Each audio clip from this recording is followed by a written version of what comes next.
Boa Bem, noite, seja bem-vinda. obrigada. Então, podemos começar então com a oração, por favor. Bem, então, vamos acalmando o nosso coração. Se quisermos fechar os olhos para nos conectar nesse momento com a espiritualidade amiga que aqui se encontra hoje, nesse momento, e que vai nos ajudar, né, a discutir sobre assuntos importantes que nos conectam com a espiritualidade, com os ensinamentos de Cristo, com as palavras que Ele nos deixou e nos ensinou quando esteve aqui na Terra. Nós pedimos ao nosso Mestre querido que nos acompanhe nessa noite, nos elucidando, nos trazendo clareza de pensamento, para que a gente possa absorver toda a informação da melhor forma possível, mas que acima de tudo a gente possa transformar essa informação em ação para o nosso bem e o bem da nossa comunidade e daqueles que nos rodeiam. Nós pedimos ao nosso Mestre que nos acompanhe durante essa noite, que nos dê uma boa reunião e que ela seja repleta de boas reflexões para que a gente possa absorver o máximo e o melhor de tudo que aqui for dito. Que assim seja. Que assim seja. Então, vamos lá. Agora, ver se eu compartilho aqui então, a tela.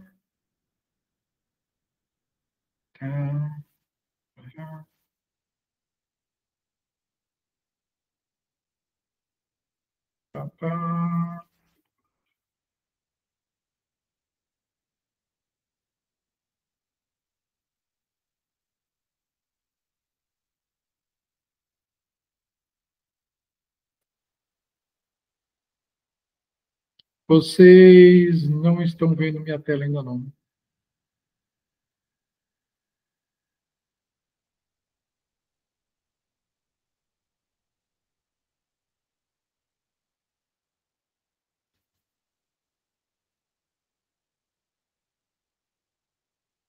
Agora acho que vai.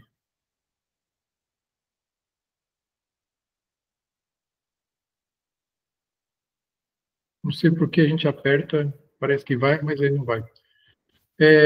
Bom, eu não vou estar vendo vocês agora, então se alguém tiver alguma pergunta, vocês falam, tá ok? Então, só recapitulando aqui, o que a gente viu na aula passada, né, na conversa passada, a gente falou sobre o duplo etérico, que seria esse corpo que está aqui na terceira dimensão também, que também é físico, né, energético, e que tem os chakras, né, basicamente, que são a composição deles, são esses chakras que recarregam o nosso corpo com prana.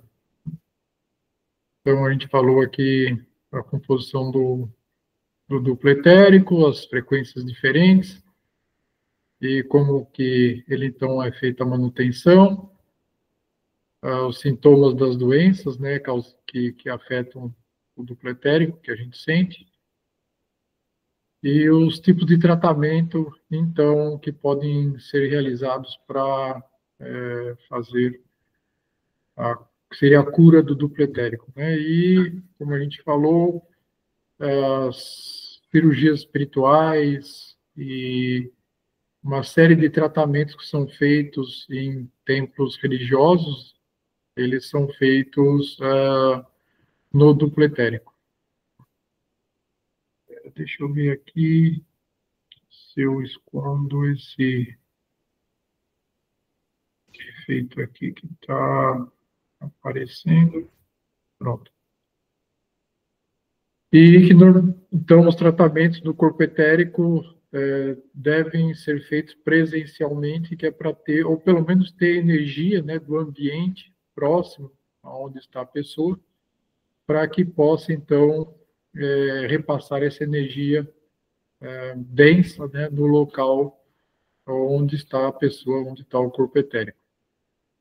E acho que o que faltou, eu não mencionei na vez passada, onde, então, esses tratamentos podem ser feitos, meio que em todos os lugares, né?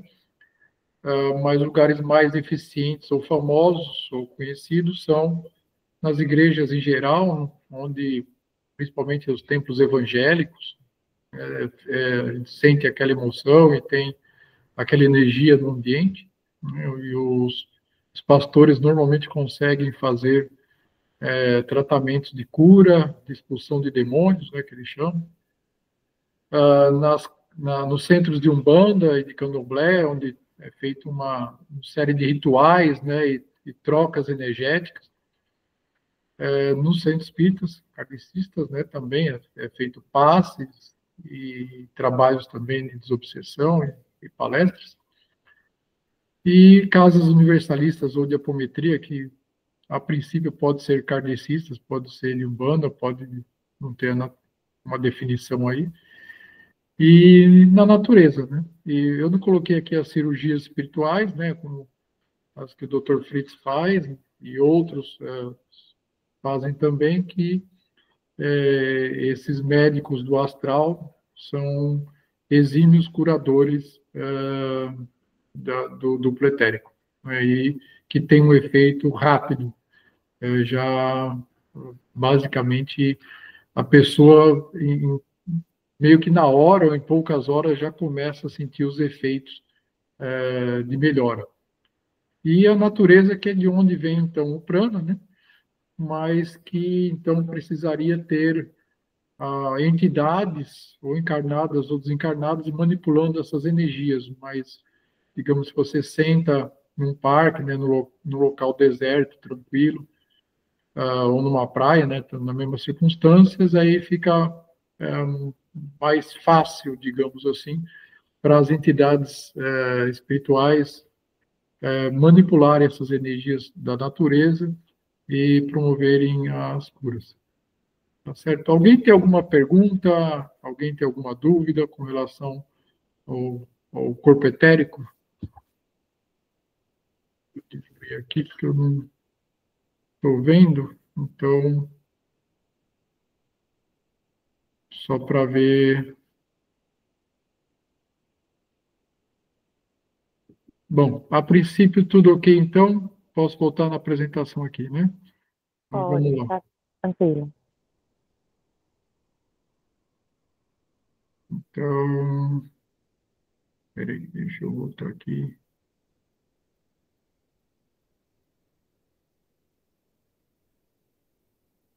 Então, voltando agora, vamos falar do corpo astral. Então, o corpo astral, que normalmente é chamado de perispírito, né, na literatura espírita kardecista, que foi o objeto principal, né, do kardecismo e dos livros espíritas em geral. Então, ele é ligado ao corpo etérico pelo cordão de prata. Durante o sono, ele sai do corpo físico, né, o desdobramento, né, e aí então é feita a projeção astral. A princípio, todos nós fazemos essa projeção astral à noite, durante o sono, para o corpo físico poder descansar melhor e se recuperar. E existem pessoas, né, principalmente agora vai o Wagner Borges, o Saulo Calderon, que falam bastante a respeito, e que o Valdo Vieira meio que iniciou essa documentação científica, da projeciologia, dessa projeção do corpo astral, e que é baseada basicamente no que os hindus, né, os yogis já faziam há alguns séculos ou milênios atrás.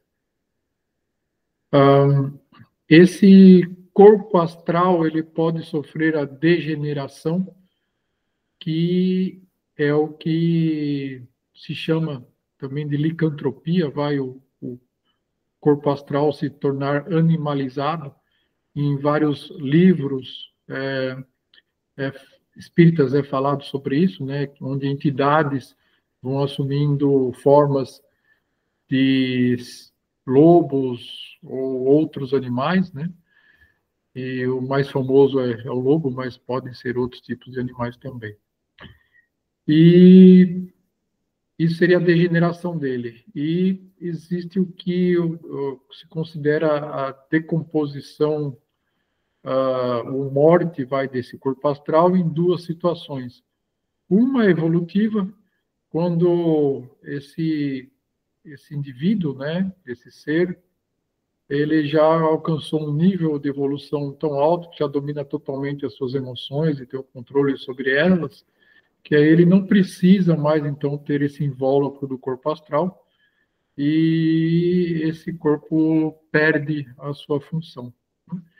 Então, ele passa a ter somente o corpo mental e os corpos superiores, e aí seria, então, o indivíduo da quinta dimensão. E alguns livros espíritas da série Nosso Lar também mencionam algumas entidades que se materializavam no nosso lar, digamos assim. Elas eram como que uma luz, né, bem forte, que vinham para fazer uma palestra, alguma coisa lá no nosso lar, mas vinham, então, esses seres de luz que não tinham uma forma definida a nível astral.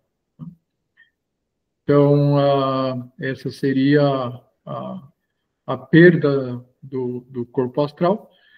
E tem também o que a gente chama de ovoide, que a gente vai falar mais para frente, que aí então é a decomposição ou contração do corpo astral, onde ele vai virando um ovo.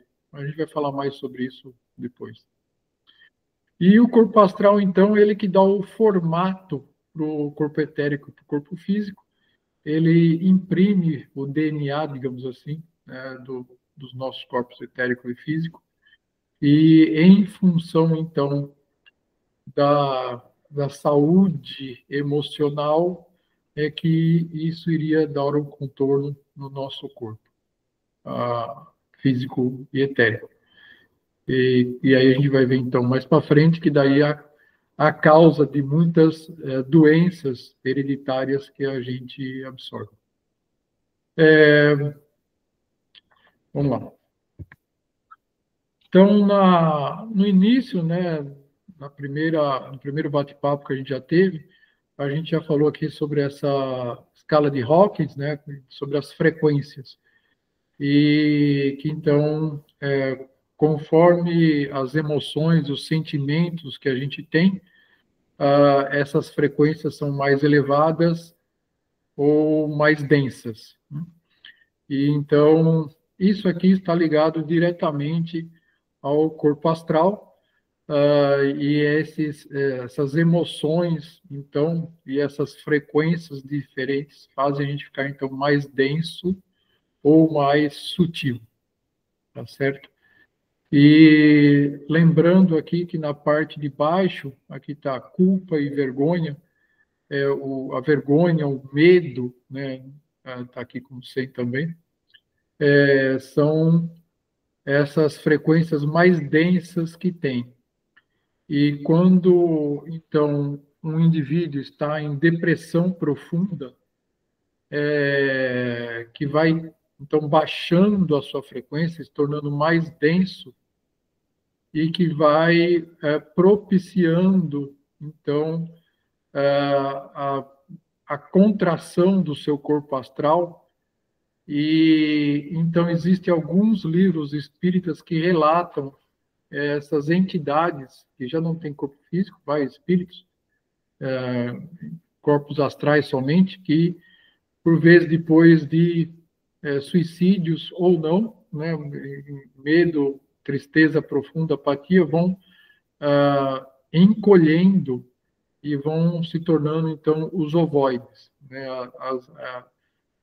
as vibrações, as frequências são tão baixas que a pessoa vai perdendo o seu formato do seu corpo astral e vai se densificando tanto que se torna, então, como que esse ovo energético, tá? E uma coisa que sempre me questionava no início do meu aprendizado, era por que essas entidades com muita raiva, muito ódio, né, não se decompunham automaticamente assim, né, porque elas continuavam tendo raiva, poder, né, e energia, mas é porque elas continuavam vibrando bastante, né, elas ainda têm uma vibração. Então, elas podem se transformar em animais, né, aí regredindo na escala evolutiva, mas elas não perdem a sua força e o seu formato. Eventualmente, essas entidades que vão se transformando em animais e com muita raiva, muito ódio, eventualmente elas caem a ficha, né? Podem voltar-se para a luz e ver que fizeram muitas coisas erradas. Mas aí então é muito importante todos nós sabermos que o que quer que seja que tenhamos feito, que a gente não caia em depressão. E por vezes acontece isso, essas entidades se dão conta, né, de tudo o que fizeram de errado e podem entrar em depressão e aí causar a sua ovoidização também, certo? Mas o principal aqui é, eu diria, ter a postura que Paulo de Tarso teve, né? Na época, Saulo de Tarso. Ele fez um monte de coisa errada. Quando encontrou Jesus, estava cego lá, caiu de cavalo, né? Aí ele levantou a cabeça e falou: Mestre, o que queres que eu faça daqui para frente? Então, não vamos ficar aqui chorando, né? Desesperado e nem em depressão. O que a gente precisa fazer daqui para frente e vamos em frente, né? Bola para frente. Então, como que um corpo astral emocional tem a sua evolução? Então, é muito falado, né, nos últimos anos sobre inteligência emocional, né, como controlar e saber direcionar suas emoções, essa convivência com os outros seres humanos. Então, a gente aprende, realmente evolui quando a gente se relaciona com outras pessoas, porque é aí que tem as fricções, né, e tem as dificuldades nossas do dia a dia. Então, virar um monge dentro de uma caverna não vai resolver, né, ou se enclausurar, porque isso por um período de tempo pode até trazer um pouco de serenidade para se autoanalisar, mas a evolução em si é em conjunto, né, com os demais seres ao nosso redor. A convivência com animais domésticos, acho que todo mundo que tem sabe o que eu estou dizendo, né? Isso realmente auxilia a gente ter a compaixão, né? E o entendimento de amar os nossos animaizinhos como eles nos amam, né? Interações com a natureza, né? De modo geral, isso traz essa paz, essa comunhão. Ter sempre gratidão. Então, naquela escala de Hawkins, né? Conforme a gente vai treinando até essa gratidão, vai elevando as nossas vibrações, as nossas frequências. E tentar realmente não emanar essas energias densas, né, de raiva, ódio e inveja e a maledicência, né, de falar mal dos outros, e reclamações. E o ápice, né, então, é aprender a amar sem esperar nada em troca. Então, isso é tudo basicamente coisas que a gente já sabe, que todas as religiões falam, filosofias, psicologia, etc. E aqui, basicamente, a gente está tentando entender o porquê que isso funciona.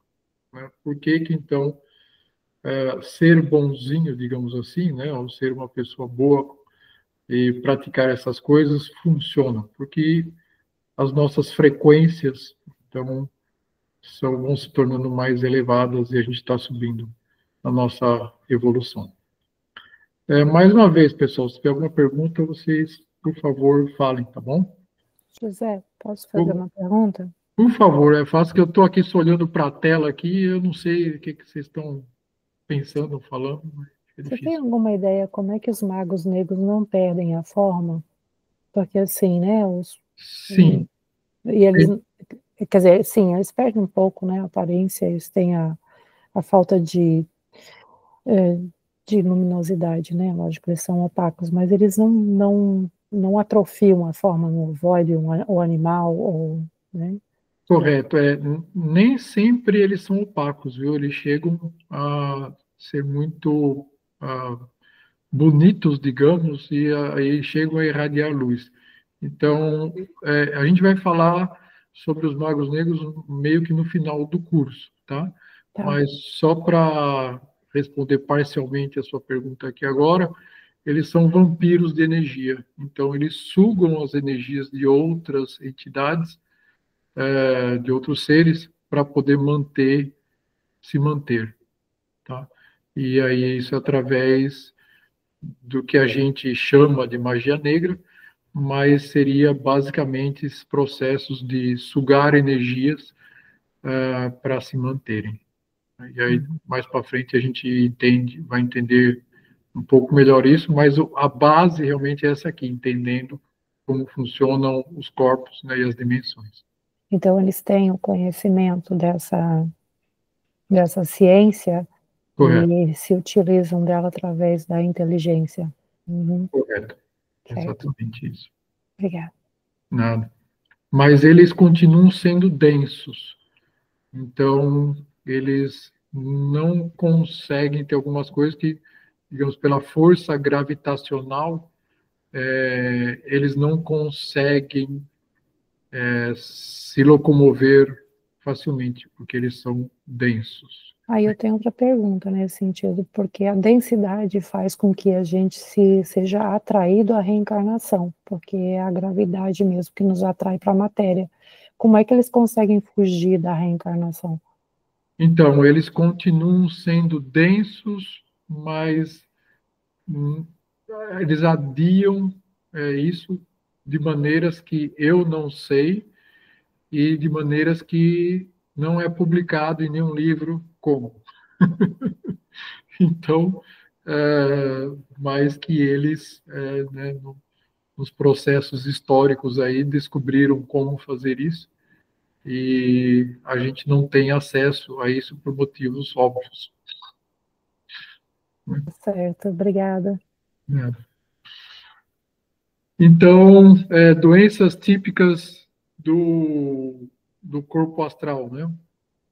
Então, eu diria as mais problemáticas são as doenças psíquicas, né?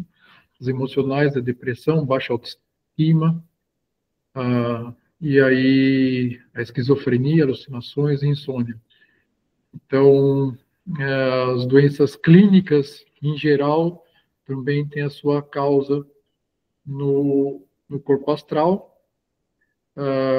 E aí vamos lá, câncer, doenças autoimunes, alergias, as doenças de glândulas, né, tireoide, etc., né, os hormonais, dores de cabeça, dores em geral e doenças causadas por bactérias, principalmente. Então, estava vendo aqui a palestra, né, novamente do Dr. Paulo César Frutuoso, né, ele mencionando, né, as doenças de câncer e outras, e falando, né, que a espiritualidade olha para as pessoas, né, com doenças e vê o que elas fizeram no passado, e aí fala, esse aqui foi nosso colega na Inquisição, esse aqui foi nosso colega quando a gente fazia essas coisas que a gente não devia. Então, tudo isso fica marcado no DNA nosso, do astral, e aí isso depois vem no nosso corpo energético e no nosso corpo físico. Então, isso basicamente é falado bastante na literatura espírita e é o que os hindus, digamos, né, os budistas tibetanos falam que é o karma, né, das coisas que você faz, ou que a gente acaba colhendo isso. Então, os mecanismos que isso causa é que basicamente aquelas frequências de raiva, ódio, etc., danificam o nosso corpo astral, perispírito, né?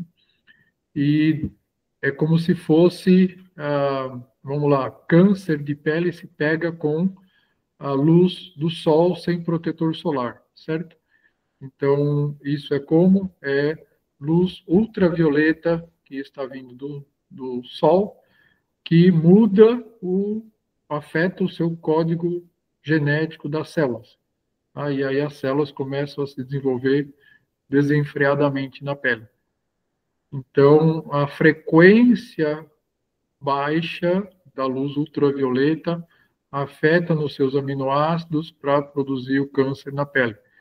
Então, a frequência das energias densas que a gente produz, de raiva, ódio e etc., também vão afetando o nosso DNA astral e que, então, depois, quando a gente vem na próxima encarnação, vem com esse DNA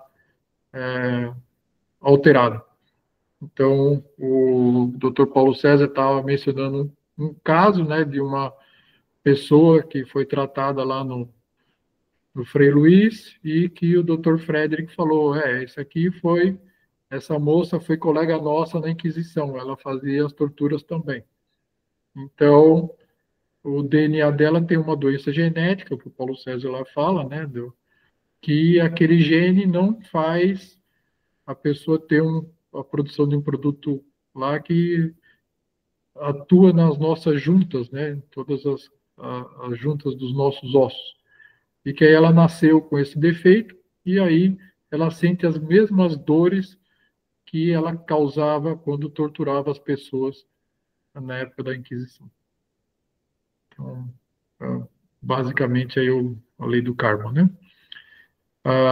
E o objetivo agora não é que ela fique sentindo dor e sofrendo, é que ela aprenda e não faça mais isso, né? Não continue com essa atitude, digamos, né? E aí, regenerando isso na próxima encarnação, ela não vai ter mais esse problema. Vamos lá, nenhuma pergunta. Se tiver pergunta, vocês falam, gente, por favor, tá bom?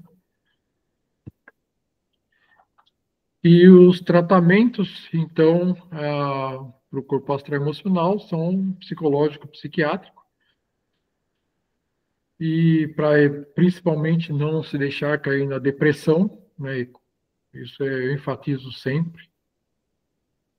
E os tratamentos de desobsessão, magias, em casas ou igrejas. Então, existem as larvas astrais, também mencionadas em muitos livros, ou miasmas, e as formas de pensamento, que a gente vai falar mais para frente. A limpeza das residências ou locais de trabalho, para você basicamente higienizar esses locais, né, tirar essas energias densas que vão se acumulando onde as pessoas estão, né, nas nossas casas, nos trabalhos, onde seja. Fechar possíveis portais que existam, isso a gente vai falar mais para frente também, né, mas portais são basicamente as passagens entre as dimensões, acho que a gente já mencionou. Encaminhar esses obsessores, né, para serem tratados também. Rompimento de vínculos energéticos, ódio, vingança, pactos. Sempre se fala, né, que o amor e o ódio são muito próximos. Então, a gente vai falar sobre vínculos energéticos também mais para frente, em mais detalhes. E uma terapia de vida passada ou de personalidades múltiplas que ainda reverberam. Então, aqui nos Estados Unidos teve um psiquiatra que ele tinha pesadelos constantes, né, sempre com a mesma coisa. E aí ele, através de regressão, viu que era uma vida passada dele, que ele tinha um trauma. E aí, então, ele tratou isso, né, e viu que, então, podia fazer terapia de vida passada, ou TVP, e aplicar isso para os seus pacientes também. Ele teve um relativo sucesso, escreveu livros por muito tempo até, e aplicou, mas depois de um bom tempo ele falou que não, né, que tinha uns efeitos colaterais indesejáveis, e que algumas pessoas, ou muitas, depois ficavam traumatizadas em saber das suas vidas passadas, e ficavam até pior sabendo as desgraças, digamos, que tinham feito. Então, a gente sabe, né, através do Espiritismo, que o esquecimento é uma bênção. Realmente não é muito legal a gente ficar relembrando o que a gente já fez em vidas passadas, porque o normal não é coisas legais. Mas o que é feito pela espiritualidade, em casos de apometria principalmente, em outras sem as pessoas saberem, é um tratamento no mental, a gente vai falar isso para frente, das personalidades de passado, das vidas passadas, sem a pessoa saber, sem ela saber exatamente as desgraças que ela fez, né? Mas tentar cortar esses vínculos com essas vidas que ainda esteja reverberando no presente. Então, isso depois, para frente no curso, a gente vai ver também como que é feito. E desfazimento de magias desta e de outras vidas, né, que possam existir. Então, ou que a própria pessoa fez contra outros, que tem muitos casos, né, de gente que encomenda macumbas, digamos, né, e roga pragas e outras coisas contra outros, e isso volta, né, e reverbera na vida da pessoa agora. Isso é um problemaço. E assim como pactos ou magias que a gente tenha feito em vidas passadas, né, e que ainda estejam reverberando agora. E aí, então, as cirurgias espirituais, né, a limpeza dos chakras, o ajuste, cromoterapia, também tratamento com luz, que basicamente luz, assim como o som, são frequências, né, e retirada de possíveis implantes que possam ter sido colocados na gente, no atendido, onde seja, né. Mas a gente vai falar sobre isso também, mas basicamente implantes ou macumba, ou o que seja, só pega se a gente tiver frestas. A verdade é que todos nós temos frestas maiores ou menores, as nossas imperfeições, né? E aí, em função disso, é que pode pegar mais ou menos em função dos nossos karmas e das nossas emoções de hoje. Ninguém vai ter pergunta sobre isso?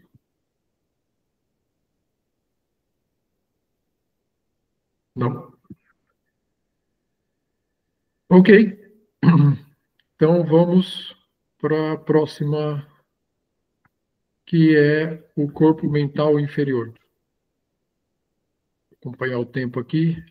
O corpo mental seria a quinta dimensão, e ele é dividido em duas partes. Igual a gente tem o corpo físico aqui e o corpo etérico, existe o corpo mental inferior e o mental superior. Então, o mental inferior é o corpo concreto, né, que é a sede da inteligência cognitiva da gente, onde estão os 5 sentidos, uma parte da memória, a sede do pensamento, das ideias fixas, principalmente quando a gente fica preso numa ideia, né? Está ali no corpo mental inferior, onde está o nosso raciocínio lógico, a ressonância magnética, essas frequências, né, que afetam. O corpo mental, ele não tem um formato, ele se plasma no formato que quiser, né?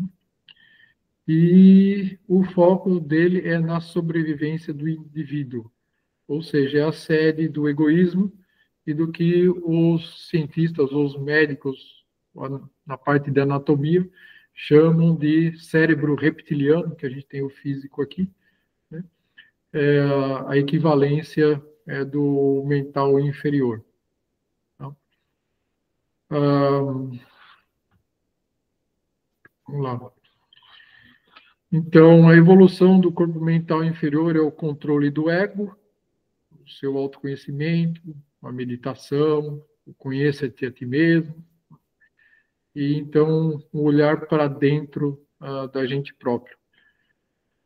O aprendizado aí é feito, então, sobre a ótica da psicologia, né, de Jung, mais uma vez, esse autoconhecimento, da espiritualidade, né, aqui na ótica kardecista, espírita, né, o esoterismo, a teosofia, das ciências naturais, também o estudo, né, da física, da biologia, e a história da humanidade e do universo. Então, a gente fazendo esses aprendizados, a gente vai entendendo racionalmente essas coisas meio que a gente está vendo aqui, né? Compreensão de como a gente funciona e como funciona o universo. E aí, então, a gente vai entendendo como evoluir, por que evoluir, etc. E aí, então, fazer a conexão com o nosso corpo mental superior. José, Sim. deixa eu te perguntar. É o corpo mental inferior que eles estão dando alguns alertas agora porque estão sendo aprisionados, né? A Mônica Medeiros falou num vídeo dela, depois acho que foi o Wagner que também falou qualquer coisa. Na apometria, teria como saber se está aprisionado ou não, e teria como fazer Desconexão. essa desconexão, né? Sim. Então, deixa eu acabar esse slide, aí eu vou, acho que responder a sua pergunta, mas senão a gente conversa de novo, Beleza, tá? beleza. Então,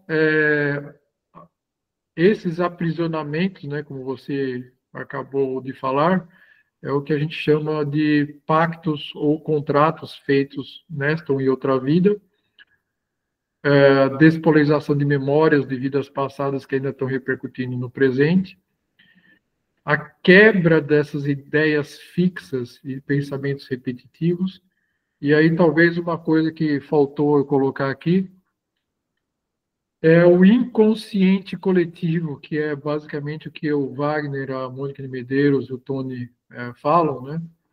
Que essa energia que está no ambiente, que vai meio que dominando o nosso mental inferior e fazendo a gente se tornar massa, né? Uma pessoa, um indivíduo sem raciocínio próprio. Então, esse inconsciente coletivo vai se gerando quando as pessoas se filiam, digamos, a um time de futebol, né? E vão no estádio e fica 50, 100 mil pessoas, né, gritando naquele inconsciente coletivo pelo seu time, digamos assim, ou partidos políticos, ou qualquer coisa onde uma grande massa esteja pensando a mesma coisa. Então, sim, né, várias pessoas alertando para esse problema, agora eu diria bastante grave, eu diria político, né? Antigamente era mais em time de futebol, até certo ponto em fanatismos religiosos também, né? E que ainda existem em alguns lugares onde as pessoas matam em nome da religião, ou que seja, e que a gente vê agora por problemas denominados políticos, né? Que também as pessoas estão no inconsciente de agir não necessariamente pensando no que estão fazendo. Esses inconscientes coletivos agem também, obviamente, através agora da internet, antes era através da televisão, antes era através do rádio, antes através de uma palestra em praça pública, né, com alguém insuflando uma multidão a fazer, agir ou acontecer. Então, essa ação no mental inferior realmente.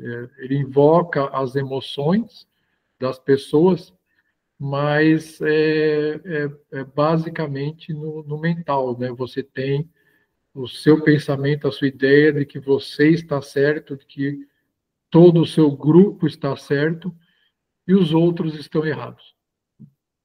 Então, tem que ter um inimigo, digamos, comum, um outro time, alguém para você lutar contra, né? Então, você se junta contra esse inimigo comum.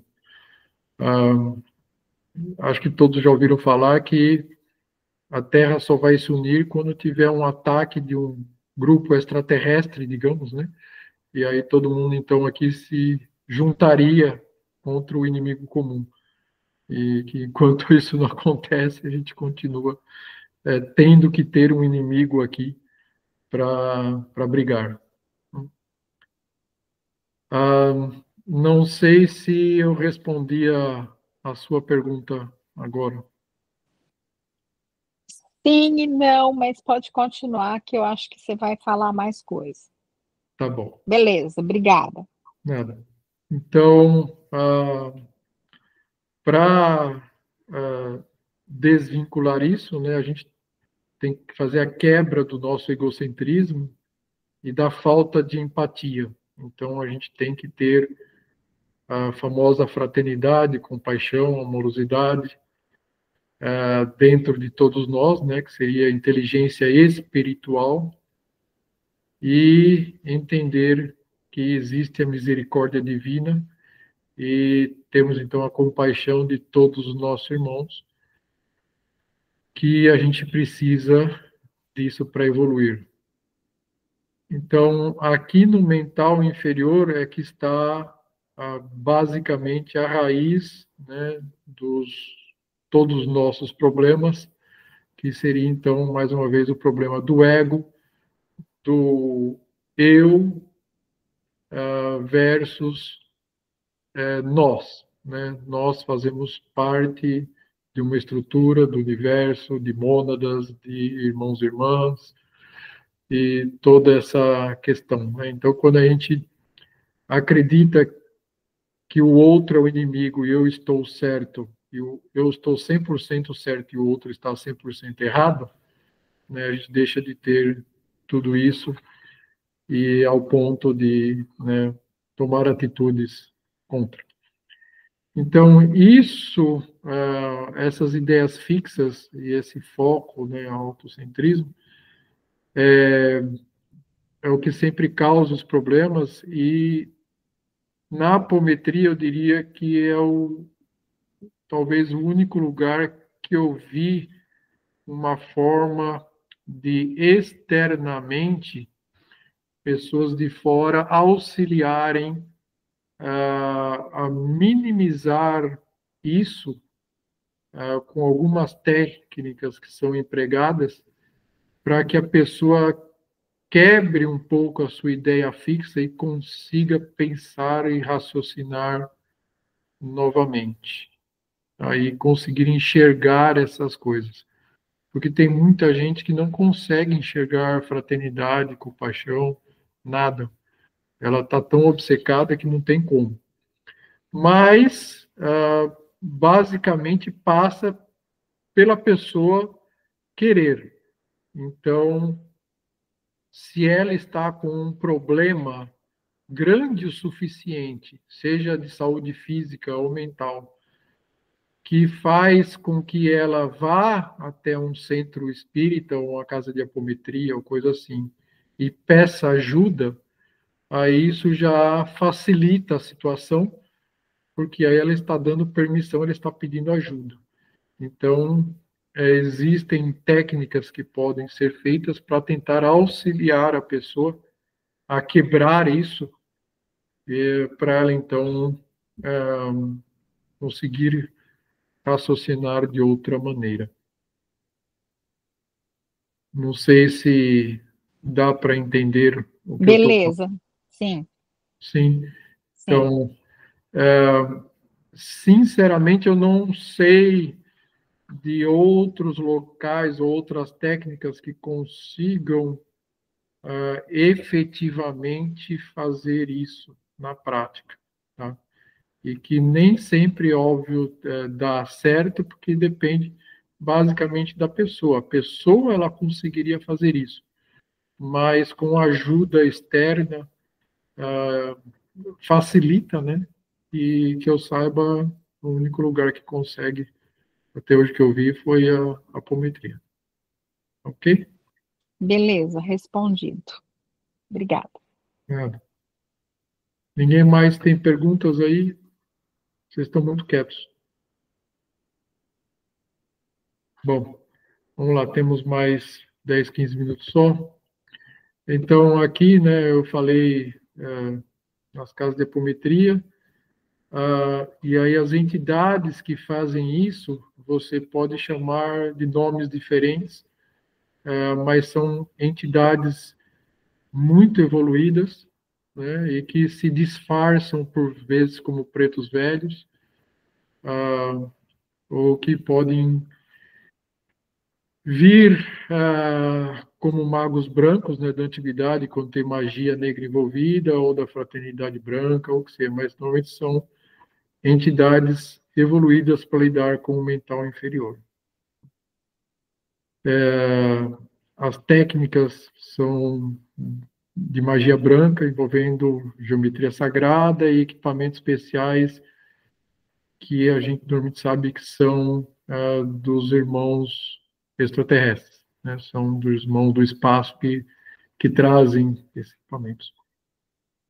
Então, hoje tem se falado nos meios espiritualistas, né, da reprogramação do DNA dos arturianos, né, técnicas arturianas para fazer reprogramação. Então, eu não vou dizer que isso tudo é balela, não é, né? Realmente existe um fundo de verdade nisso. Existe realmente equipamentos e ajuda, né, de extraterrestres e de seres evoluídos para fazer reprogramação, para fazer a limpeza energética e quebra de contratos ou magias. Mas essas entidades superevoluídas que fazem isso não cobram, não vendem curso, e não é só quem tem 500 ou 2.000 reais que vai conseguir fazer um tratamento desse. Tá? Então, os nossos irmãos arturianos não viajaram não sei quantos luzes para vir para cá, para intuir uma pessoa, um grupo de pessoas, em como fazer isso, e só cobrando 2.000 reais é que, sabe, isso não faz sentido, gente. Né? Não faz o mínimo sentido.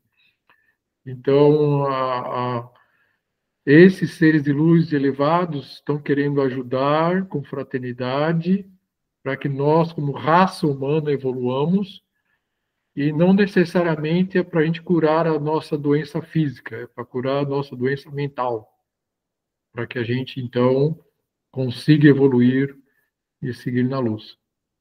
Tá certo? E, então, essa mudança, né, no mental inferior só pode ser feita com autorização expressa do indivíduo e a sua sincera vontade de mudar. Porque se ela se fecha, aí fica difícil. Só que aí, se a gente se fecha e não quer ajuda e não quer evoluir, a gente vai levar uns tapão nas orelhas e vai passar por umas situações de dor para que a gente desperte e aprenda a pedir ajuda e a dobrar o joelho. É só uma questão de tempo. Ô, José, Oi. sem querer adiantar o conteúdo, mas só para eu assim, alinhar aqui na minha cabeça. Quando você colocou aí o uso de geometria sagrada e tal, seria na apometria, no momento em que são dados comandos para utilizar isso, a pessoa que está conduzindo ali, né, pelo pouco que eu entendo, né? Sim. Mais ou menos. Tá certo. Okay. Isso. Mas aí, basicamente, as casas ou os lugares onde são feito isso eu comparo muito com o hospital das clínicas. Tá? Tem que ter uma proteção, tem que ter uma estrutura, tem que ter os equipamentos, tem que ter os cirurgiões, as pessoas, as entidades que Não, estão lá. eu estava só querendo entender assim, como que, quando você estava lendo ali, né, essa questão da geometria sagrada, aonde é, como que isso é empregado. Aí, quando eu vi o curso, eu falei, né, eu estava pensando se era isso, se era assim, né, que vai se dando alguns comandos, essas coisas assim. A gente, digamos assim, com o entendimento teórico, a gente dá os comandos, mas por vezes a gente dá um comando e a espiritualidade está fazendo outra coisa, porque na prática a gente não sabe exatamente o que está fazendo. A gente vai pelo achismo, né? Entendi. Ok. Então, aí vai mais a boa vontade e a fé, e a nossa vontade, a nossa energia, né? Mas, acima de tudo, rezando ali, né, com fé para que seja feito o que precisa ser feito. E Ok. aquele apômetro, ou quem quer que seja, que acha que sabe tudo o que fazer, está ferrado, né? Na realidade, cada caso é um caso e tem que seguir basicamente o que a gente chama de intuição ou a instrução da espiritualidade daquilo que deve ser feito. Ok, obrigada. Hum. E então, vamos lá, todos os seres encarnados e encarnados que devotam para auxiliar, né, nesses tratamentos, pela misericórdia divina, né? Então, José, a Ana está com a mão levantada, ela quer falar alguma coisa antes de você continuar. por favor, fale que eu não estou enxergando a mão de ninguém aqui. Ah, tá. Não, é só uma observação, né, que eu estava nesse último pedacinho aí que você falou, que né, como eu falei, quando eu fiz o curso, eu ficava nessa dúvida, né, através das técnicas e justamente desse negócio que você falou. Às vezes você acha que você está fazendo uma coisa, dando uma instrução, mas a espiritualidade está fazendo outra. E eu imagino que até mesmo nas reuniões espíritas, muitas vezes, né, por alguma razão, seja ela pelo ego, por ignorância ou falta de sintonia, não sei qual é a razão, pode ser que o médium esteja fazendo determinados movimentos ou instruções ou o que seja, e que não é em consonância ali com o que a espiritualidade está querendo dizer. E é isso que às vezes eu ficava assim um pouco na dúvida, e como eu já falei aqui também, né, como eu nunca participei de uma reunião mesmo de apometria, tudo fica no meu imaginário. Mas aí eu fico pensando, quando a gente fica pensando, né, assim, imaginando os maquinários, imaginando as coisas e talvez as técnicas que a gente pode fazer. Se você não tem uma vidência, né, eu acho que não precisa de ter uma vidência surpreendente ou qualquer tipo de, de dom para praticar a apometria. Mas vamos supor, se você não tem uma vidência, assim, ou uma intuição super aflorada, você fica meio que nessa questão da intuição, né? De dar os comandos pela sua intuição, pelas coisas que você está sentindo ali naquele momento. E na minha cabeça, isso também acontece quando a gente está fazendo uma reunião, um tratamento ou qualquer tipo de passo para as pessoas, porque você fica tentando ali entregar ali tua mente, teu coração de alguma forma. E vai naquela intuição, né, assim, mais ou menos: "Ah, não, tô achando que agora tá precisando de alguma coisa aqui, eu faço isso, eu faço aquilo". Então, assim, é isso que eu tenho muita curiosidade, talvez, se um dia, talvez com o progresso das nossas aulas, talvez a gente possa fazer uma sessão e ter a condição de participar dessa sessão e sentir essa questão, né, porque para mim é como se fosse ainda, mais é uma coisa, como se fosse a mesma coisa, só que com outros conhecimentos. Eu não sei se eu me faço entender, assim, sabe? A questão Sim. entre a apometria e as reuniões que a gente já faz, no meio espírita. Olha, a diferença, eu diria, principal é que na reunião de apometria, todas as entidades são bem-vindas. Então, a gente está lá, né, com deveria estar lá com o coração aberto para, se vier um preto velho, ou vier um irmão do espaço, ou vier um mago branco, ou vier quem quer que seja, né, com, com boas intenções de fraternidade e caridade, a gente está ali à disposição para auxiliar. A gente é basicamente enfermeiro, né? O cara que está carregando a bandeja ali. Então, essa eu diria que é a principal diferença, né? E aí, com esse conhecimento do que pode vir a acontecer, a gente não ficar assustado.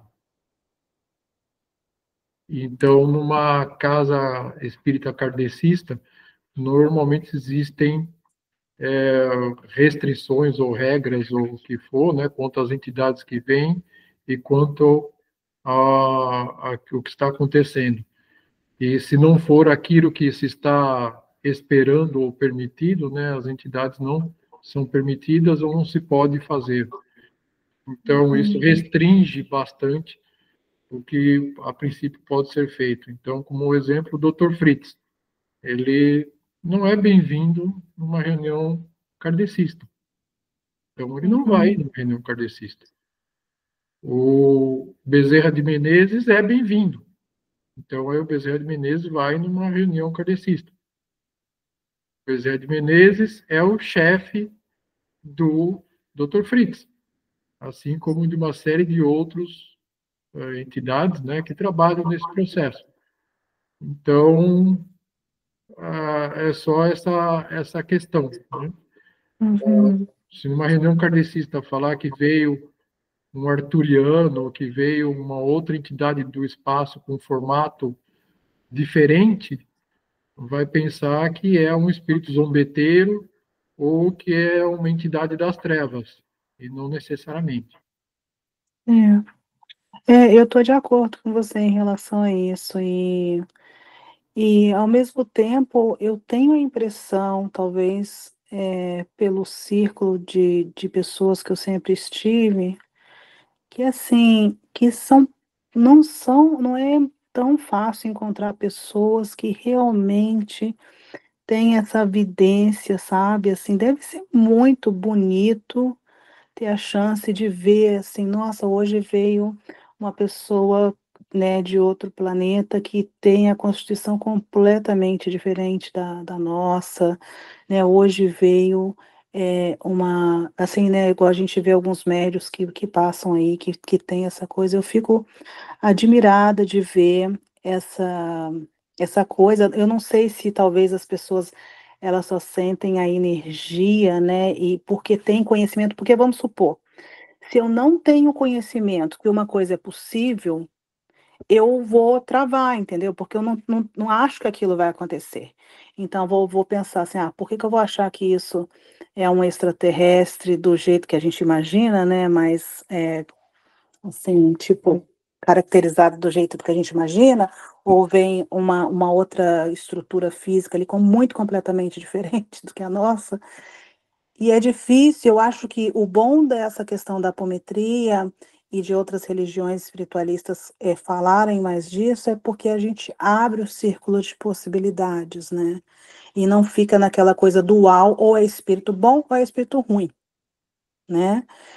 Mas eu fico imaginando assim, o quanto que deve ser maravilhoso para um médium que tem esse potencial de ver ou sentir, né? E ter esse conhecimento de poder diferenciar esses outros irmãos que se apresentam para nos ajudar. E fico imaginando também, né, que quanto que o conhecimento nos ajuda a ser bons instrumentos para coisas que a gente não tem nem ideia. Imagina, né, se chega uma coisa falar assim para, não, liga esse instrumento aí para mim, liga essa máquina aí para mim, corta esse chip, tira esse chip aí da pessoa, né? E se você nunca escutou falar nisso, quanto que isso também, né? Deve fazer o quê? Eu tô ficando doida agora e não tô nem conseguindo conciliar coisa com coisa. Mas era isso, então, obrigada. Antes de você falar, João, deixa eu só fazer uma observação aqui. Eu não sou clarividente, e eu não vejo nada, e eu peço para não ver. Eu tenho intuição bastante forte, e sou médium de incorporação. As minhas colegas, que são clarividentes e que veem, né, esses seres do espaço muito bonitos, etc., também veem os irmãos que vêm lá do 10º subsolo, que vêm em estados deploráveis e que têm formas muito grotescas. Eu, graças a Deus, não vejo nenhum nem o outro. É claro que seria muito bom ver anjos, mas ver os monstros é problemático. Então, eu acho que eu ficaria impressionado com eles. E as minhas colegas, quando viam esses indivíduos também, ficavam bastante impressionadas, né? E é difícil a gente ver esse tipo de entidades e não sentir medo. Então, eu também já perguntei em cursos de apometria, né, a gente na palestra e perguntando, né, quem aqui é clarividente? Aí meia dúzia levantava a mão. Desses que são, quem gosta de ser clarividente? Aí nenhum levantava a mão, porque todos só viam coisa ruim, nenhum não via anjo nenhum, só via as coisas problemáticas, né? Então, sim, as minhas colegas também ficavam extasiadas quando viam as entidades do espaço ou seres de luz. Mas, infelizmente, essas são as minorias que elas veem, a maior parte das vezes não é. E a outra coisa é que também é bastante falado, né, na literatura que os clarividentes são os mais fáceis de serem enganados. Então, como a gente viu, quem tem poder mental forte, né, no seu corpo mental inferior, consegue se plasmar no formato que quiser. Então, entidades das trevas podem se plasmar como Jesus Cristo ou como quem quer que seja e irradiar um monte de luz. E aí, por trás, elas são negras. Ou você joga uma luz violeta nela para transmutar, e aí tudo isso cai, né? Então, a clarividência é bastante útil, mas normalmente a gente tem que ter no mínimo 2, mas se possível 3 ou 4 clarividentes numa mesa, para que não um só é fácil de enganar, tá? E aí, tendo 2, 3, aí fica mais difícil da entidade conseguir enganar todo mundo. É possível também. Mas o melhor é a intuição. Quando a gente tem uma boa conexão com a espiritualidade, está de coração querendo fazer o bem, aí a gente é intuído, e várias vezes as minhas amigas clarividentes estavam vendo coisas que eu, dirigente, a gente falava, não estou sentindo isso, não. A vibração que está chegando aqui não é essa de luz, não. Vamos jogar uma luz violeta, porque tem coisa aí. Então, só esse outro lado da moeda, digamos, vai. Para quem quer abrir clarividência, tem que ter um estômago muito bom. Daí eu falo que eu não sou uma boa pessoa para trabalhar em necrotério, então eu não quero ter clarividência por enquanto. Até eu ter um estômago um pouco melhor e ser um pouco mais forte, eu creio. Desculpa, João. Pode falar. Não, é só para, voltando um pouquinho ao que a Ana falou sobre a questão de tu dominar as técnicas e às vezes não ter certeza se vai aplicar certo, né? Fica muito na intuição. Na reunião mediúnica, quando a gente conversa com o espírito, a gente também enfrenta um pouco dessa dificuldade, porque o espírito tem a sua problemática ali, e a gente começa a conversar com ele sem conhecer o que está por trás, né? E às vezes o próprio espírito não quer falar, né? Então fica difícil a gente obter alguma informação. Então a gente vai tateando no escuro. Então acho que essa é uma coisa que faz parte do trabalho, né? E à medida que o diálogo prossegue, né, o espírito, de alguma forma, ele vai dar um indício de alguma coisa que é falado, vai tocar ele, e aquilo a gente vai aproveitando as migalhas que ele vai nos dando e a gente vai direcionando o trabalho, né? E às vezes a própria espiritualidade conversa com o espírito e ele relata, estão me falando isso, estão me falando aquilo. Então, a gente tem que ter um pouco dessa intuição, eu acho que deve ser o mesmo na apometria. O apômetro também tem que utilizar seu conhecimento, mas também dar uma margem para ele usar a sua intuição para saber, né, discernir e ter noção de que, às vezes, a gente não vai realmente ir pelo caminho adequado, que seria o mais adequado, mas a semente, quando a boa vontade é de ser útil e ajudar, né, vai fazer a diferença ali também, né, e é um trabalho em conjunto, né, com o plano espiritual. Então, se, de repente, a maneira mais útil não é aquela que nós estamos conduzindo ou entendendo aquilo, eles, no plano espiritual, com certeza, saberão como complementar o que nos falta, né. E a segunda coisa é a questão que tu falou também de muitos centros kardecistas são um pouco refratários a outros tipos de comunicantes, de espíritos que, né, por exemplo, de origem afro, né, umbanda e tudo mais, pretos velhos, se comunicar na reunião, né, mas eu acho que também essa mentalidade, eu acho que está diminuindo muito, né, por exemplo, no nosso centro, nós temos no andar de cima, no prédio, uma casa de umbanda, né, e os espíritos, às vezes, vêm, inclusive tem participantes da equipe espiritual da nossa reunião que são pretos velhos, né? Então, eu acho que isso não é uma, assim, digamos assim, um conceito ou preconceito, né, que aos poucos vai caindo em desuso, né? Porque no plano espiritual não há diferença de religiões, né? Bezerra de Menezes faz trabalhos em casa de umbanda e vice-versa, né?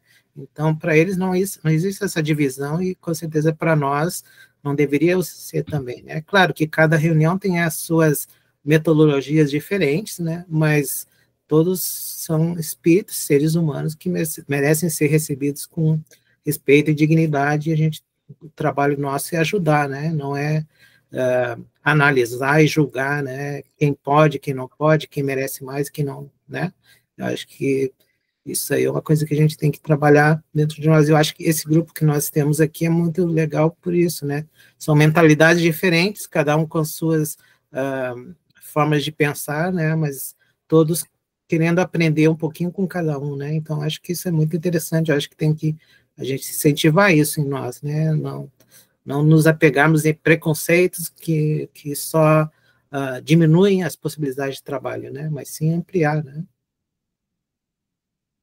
Perfeito, é isso aí mesmo, João. E aí, assim, tendo aquele ambiente realmente de fraternidade e uma boa vibração, né, no trabalho, é o fundamental para, então, os guias, os mentores, poderem se comunicar com os médios e com o dirigente e poder intuir eles, né?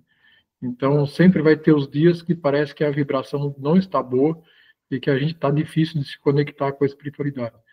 E aí são grandes aprendizados que a gente vê o que não deve fazer, né? E quando começam as brigas entre os médios, o dirigente, que acontece, né? Aí o negócio degringola. Então, fica bem claro, né, que tem que ter união, que tem que ter essa comunhão. E eu vou dizer, não é só em casas espíritas, digamos, que tem problemas de preconceito.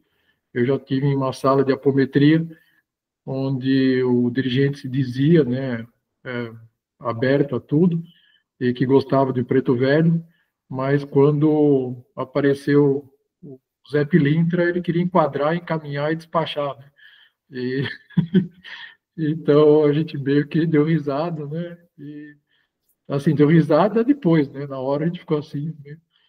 E depois, acho que foi na semana seguinte ou na outra, que tinha um trabalho de magia, que ele invocou o Mago Merlin para desfazer a magia, mas quem apareceu foi o seu Zé Pilintra de novo para quebrar aquela magia que tinha sido feita, aquela macumba, porque o Mago Merlin não quebra macumba, não. Quem quebra é o Zé Pilintra, é Preto Velho, né? Então, mas também não adianta invocar o Zé Pilintra para quebrar uma magia do Antigo Egito, né? Cada especialista está na sua área, né? Então, Isso mesmo. E aí vai. Gente, eu por mim continuo falando aqui até amanhã, mas já são 9h15, não quero prender vocês aqui. Tá ok? Alguma pergunta a mais? Ou paramos por hoje? Acho que paramos por hoje, então. Então, eu agradeço a todos, né? E eu gostaria de encerrar com uma oração. Fazer um Pai Nosso, gente. Então, Pai nosso que estais no céu, santificado seja o vosso nome, venha a nós o vosso reino, seja feita a vossa vontade, assim na terra como nos céus. O pão nosso de cada dia nos dai hoje, perdoai as nossas ofensas, assim como nós perdoamos aqueles que nos têm ofendido. Não nos deixeis cair em tentação, mas livrai-nos de todo mal. Que assim seja, graças a Deus. Então, obrigado mais uma vez e até daqui a 15 dias. Ok? Boa noite a todos. Tchau, tchau. Boa noite para vocês. Boa noite. Bom final de Boa semana. noite. Até a próxima semana. Tchau, tchau. Tchau, tchau.